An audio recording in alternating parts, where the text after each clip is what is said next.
I'm 42 years old and I'm a businesswoman. I'm into business since last 18 years.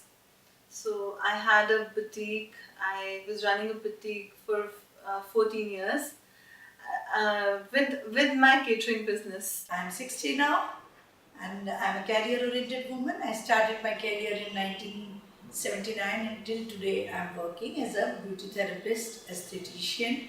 First time I was detected with cancer was in 1999.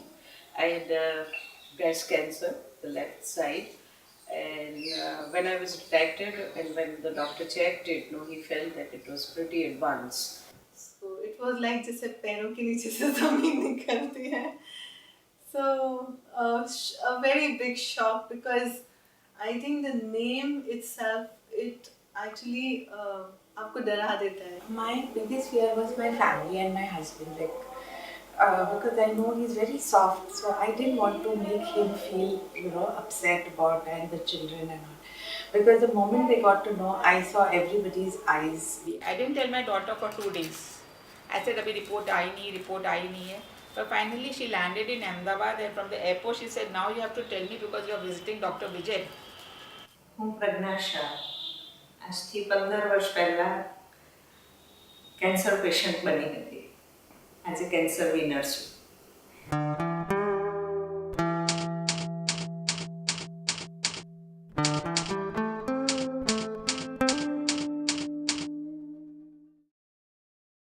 જ્યારે રિક્ષામાં પાછા આવતા હતા ત્યારે મારી સાથે મારી બહેન હતી ને જે લગભગ ભાંગી પડેલી હતી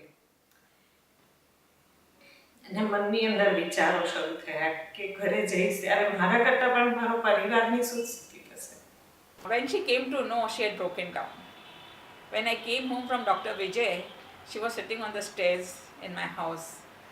And she was trying to be very happy with me, but her eyes were swollen red with tears. I could make out. So morning I had my surgery. I was feeling a little low during the night. So I just told him to sit with me. So he said, "Mama, don't worry. You know how much you're going to learn after all this, and you know how much you'll become more strong after all this." So his two sentences gave me so much of energy. There was a blast of energy inside me after that. This little boy who is 15-year-old, if he could think like that, why not me? Very often in our country, we diagnose breast cancer in the age group of 40 to 50 years. And that's a very sensitive age group when a woman has children going for their board exams or daughters getting married or something of that sort. So it's really very difficult for us to break the news to the lady and the family. This is one of the major problems that we face.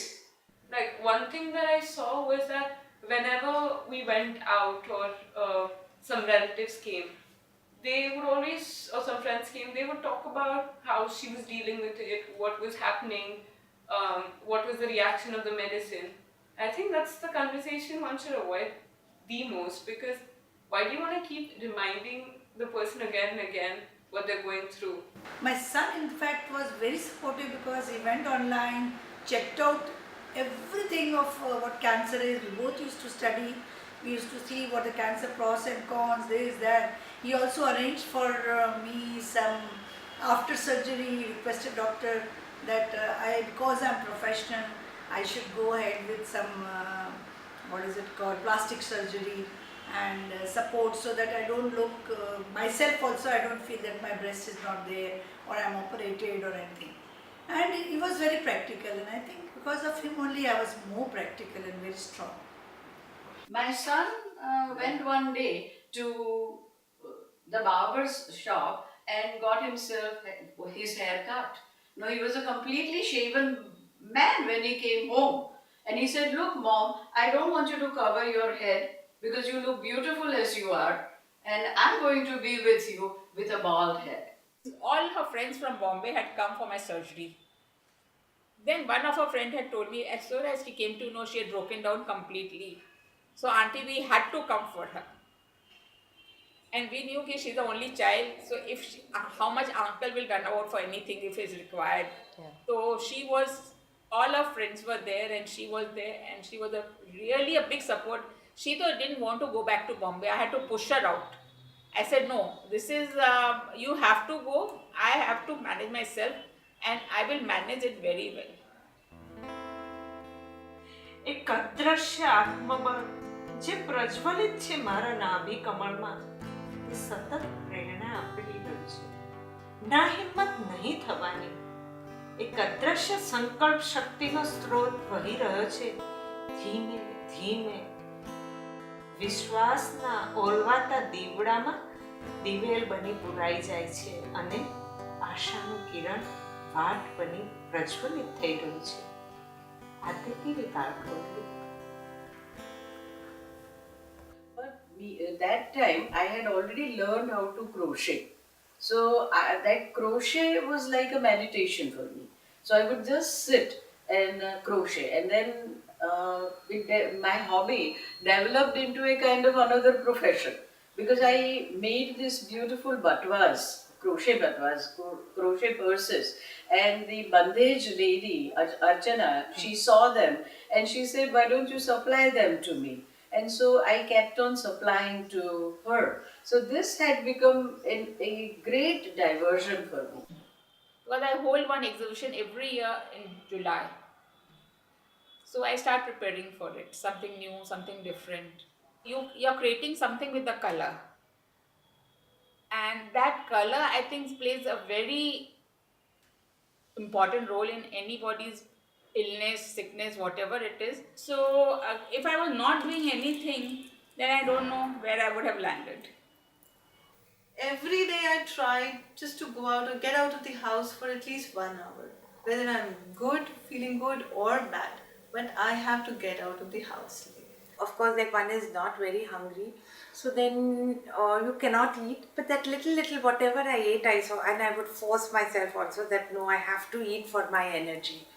So that gave me a lot of energy and strength to stand up and move around. One of the major things that I have imbibed over the last 20 years of being a breast surgeon is I want to be increasingly humble. From the highs to the lows on the next day, it can be quite a roller coaster ride. And at that time, Dr. Vijay and Dr. Advani, both of them appeared to me like gods. Because their words, their encouragement and their motivation helped me a great deal. Some of the women actually featured in this film have undergone fairly moderate to major complications. But they have been gracious enough not to mention it on this film, of course. But it is the combined hand-holding that we did during that moment of crisis. The support that they gave to me and we to them, that helped us jointly overcome that particular moment. Come, please come. Looks are really important, like for all women, and hair is really the crowning glory. So what I did was, and I knew I was going to lose hair. So first thing I did was I went and I made my wig. And then, and everybody had told me, second, when you have your second chemo, you lose your hair and it will, that is, you will be emotionally drained, this will happen, that. So then I thought to myself, why get into all this? Let me shave off the hair myself. I am not going to wait for it to fall. So I just called the barber home. He came home, he shaved off my hair and I was okay. કેન્સરને મહાત કરવાના મહાયુદ્ધમાં આ વિરોધી પરિબળોને આપણે તાબે નથી થવાનું. તેને તમામ શક્તિ લગાવીને પડકારવાના છે, ફંગોળી દેવાના છે. સતત સકારાત્મક તેમજ વાસ્તવવાદી બનીને સફળતાની જીત માટે તે અત્યંત જરૂરી છે. અઘરું છે પણ અશક્ય તો નથી જ. I need to be closer to God because I think my faith in God increased with this recurrence in cancer. I felt that God still wants me to improve myself in nature, and I felt that He is by my side. He's actually given us such a strong mind. We can do anything, we can fight with any damn thing. I thought that it's alright because I never really panicked, if you say. Because somewhere I knew that it would be okay. somewhere there was, I don't know why, but I had faith that it would be alright. It's only her spirit that kept us going. Couldn't make out that anything was wrong with her because I think she had a smiling face all the time, and it was a good lesson for me, you know. And then after that, and before that also, and during that also, she's been doing this work. She's never let up, and I think that's really something fantastic. I think there is a common thread of spirituality that runs through all of them. I think most of them are have a very positive outlook in their life, deep faith in God, and are not perturbed by these things. You get only one life in this world. There is Janam and everything, I accept that. But what I feel, you don't know what's going to happen next. As long as you are living this world and some problem has come, you have to face it, fight it out. As long as you are living, you should thank God He has given you a chance. And when a chance is given, don't waste it. पहले I never used to spend on myself. छोड़ो ना क्या करना है. I don't need it.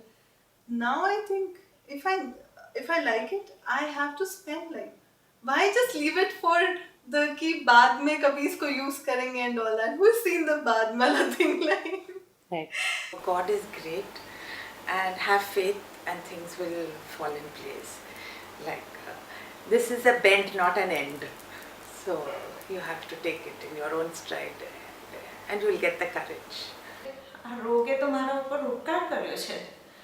એક તો મારા બાળકોને હું મારા જીવનમાંથી જે મેં એમને પોઝિટિવ બનીને આખો સામનો કર્યો, આખા પરિવારે પોઝિટિવિટી અપનાવી, આખા પરિવારે એકદમ વૈજ્ઞાનિક અભિગમથી કામ કર્યું. એટલે બાળકો ખૂબ નાની ઉંમરમાં એ જોઈ અને શીખ્યા કે ક્યારેક કોઈ આટલી મોટી તકલીફ આવશે ત્યારે એ તકલીફની અંદર આપણે કેવી રીતે ઝઝૂમવું પડશે, નહીં કે ભાંગી જઈને. It is you who have to fight. Cancer is there, but it is you who have to fight and take it out from you. Whereas I thought that it was largely the mind that has to fight this disease along with the body. And so I felt that my spirit shouldn't be down. I must keep it up and fight my cancer as much through the body and the necessary treatment that allopathy allows, but along with that, I also must have my spirit kept up. I wish I could imbibe some of the self-confidence that these women have, the radiance that they have on their faces, and the quietude that seems to be coming out of them.